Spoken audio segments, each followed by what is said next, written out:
नौरंग नामक घने वन में एक बहुत बड़ा शेर बब्बन रहता था। वो रोज शिकार पर निकलता और एक ही नहीं, दो नहीं, कई कई जानवरों का काम तमाम कर देता था। जंगल के जानवर डरने लगे कि अगर शेर इसी तरह शिकार करता रहा तो एक दिन ऐसा आएगा कि जंगल में कोई भी जानवर नहीं बचेगा। सारे जंगल में सनसनी फैल गई। बब्बन को रोकने के लिए कोई ना कोई उपाय करना जरूरी था।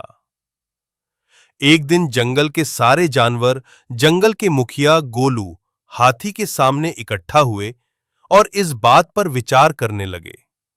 अंत में उन्होंने तय किया कि वे सब बब्बन शेर के पास जाकर उससे इस बारे में बात करें। दूसरे दिन जानवरों का एक दल बब्बन शेर के पास पहुंचा। उनको अपनी ओर आते देख बब्बन घबरा गया और उसने गरजकर पूछा, क्या बात है? तुम सब यहाँ क्यों आए हो? जानवर दल के मुखिया गोलू ने कहा, महाराज, हम आपके पास निवेदन करने आए हैं। आप राजा हैं और हम आपकी प्रजा। जब आप शिकार करने निकलते हैं तो बहुत जानवर मार डालते हैं। आप सबको खा भी नहीं पाते। इस तरह से हमारी संख्या कम होती जा रही है। अगर ऐसा ही होता रहा तो कुछ ही दिनों में जंगल में आपके सिवाय और कोई भी नहीं बचेगा। प्रजा के बिना राजा भी कैसे रह सकता है? यदि हम सभी मर जाएंगे तो आप भी राजा नहीं रहेंगे। हम चाहते हैं कि आप सदा हमारे राजा बने रहें। आपसे हमारी विनती है कि आप अपने घर पर ही रहा करें। हर रोज स्वयं आपके खाने के लिए एक जानवर भेज दिया करेंगे। इस तरह से राजा और प्रजा दोनों ही चैन से रह सकेंगे। बब्बन को लगा कि जानवरों की बात में सच्चाई है। उसने पल भर सोचा, फिर बोला, अच्छी बात है, मैं तुम्हारे सुझाव को मान लेता हूं, लेकिन याद रखना, अगर किसी भी दिन तुमने मेरे खाने के लिए पूरा भोजन नहीं भेजा तो मैं जितने जानवर चाहूंगा मार डालूंगा। जानवरों के पास तो और कोई चारा नहीं, इसलिए उन्होंने बब्बन की शर्त मान ली और अपने अपने घर चले गए। उस दिन से हर रोज बब्बन के खाने के लिए एक जानवर भेजा जाने लगा। इसके लिए जंगल में रहने वाले सब जानवरों में से एक एक जानवर बारी बारी से चुना जाता था। कुछ दिन बाद खरगोशों की बारी भी आ गई। शेर के भोजन के लिए एक नन्हे से खरगोश को चुना गया, जिसका नाम डुग्गू था। डुग्गू जितना छोटा था उतना ही चतुर भी था। उसने सोचा, बेकार में बब्बन शेर के हाथों मरना मूर्खता है।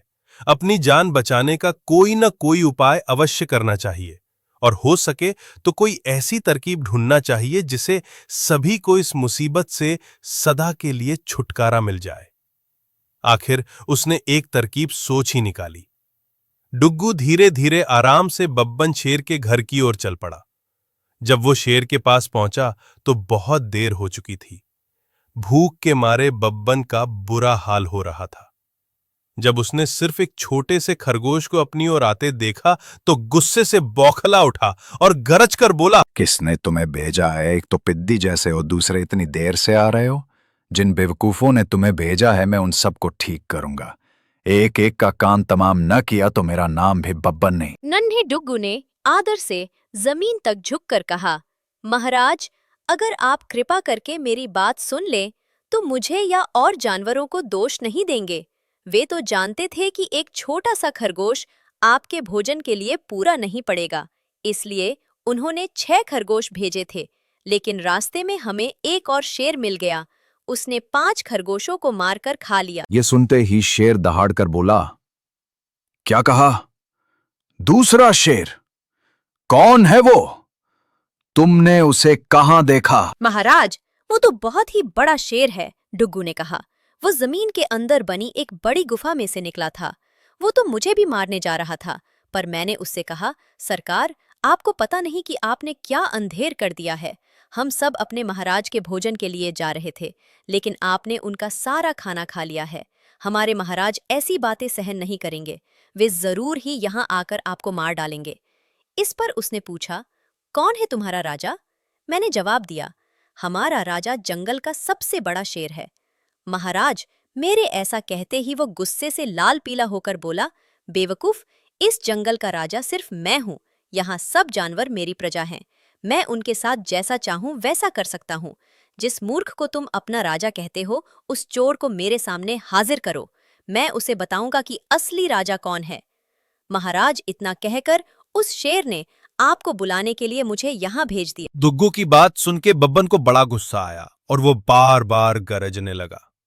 उसकी भयानक गरज से सारा जंगल दहलने लगा। मुझे फौरन उस मूर्ख का पता बताओ, बब्बन ने दहाड़ कर कहा। जब तक मैं उसे जान से न मार दूंगा, मुझे चैन नहीं मिलेगा। बहुत अच्छा महाराज, डुग्गू ने कहा। मौत ही उस दुष्ट की सजा है। अगर मैं और बड़ा और मजबूत होता तो मैं खुद ही उसके टुकड़े टुकड़े कर देता। चलो, रास्ता दिखाओ, बब्बन ने कहा।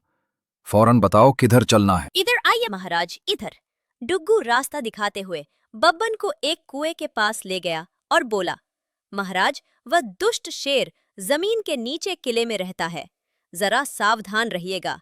किले में छुपा दुश्मन खतरनाक होता है। बब्बन ने कहा, मैं उससे निपट लूंगा। तुम ये बताओ कि वो है कहां। पहले जब मैंने उसे देखा था तब तो वह यही बाहर खड़ा था। लगता है आपको आता देखकर वह किले में घुस गया। आइए, मैं आपको दिखाता हूँ। डुग्गू ने कुएं के नजदीक आकर बब्बन से अंदर झांकने के लिए कहा। बब्बन ने कुएं के अंदर झांका तो उसे कुएं के पानी में अपनी परछाई दिखाई दी। परछाई को देखकर बब्बन जोर से दहाड़ा। कुएं के अंदर से आती हुई अपने ही दहाड़ने की गूंज सुनकर उसने समझा कि दूसरा शेर भी दहाड़ रहा है। दुश्मन को तुरंत मार डालने के इरादे से वो फौरन कुएं में कूद पड़ा। कूदते ही पहले तो वो कुएं की दीवार से टकराया, फिर धड़ाम से पानी में गिरा और डूबकर मर गया। इस तरह चतुराई से बब्बन शेर से छुट्टी पाकर नन्हा डुग्गू घर लौटा। उसने जंगल के जानवरों को बब्बन के मारे जाने की कहानी सुनाई।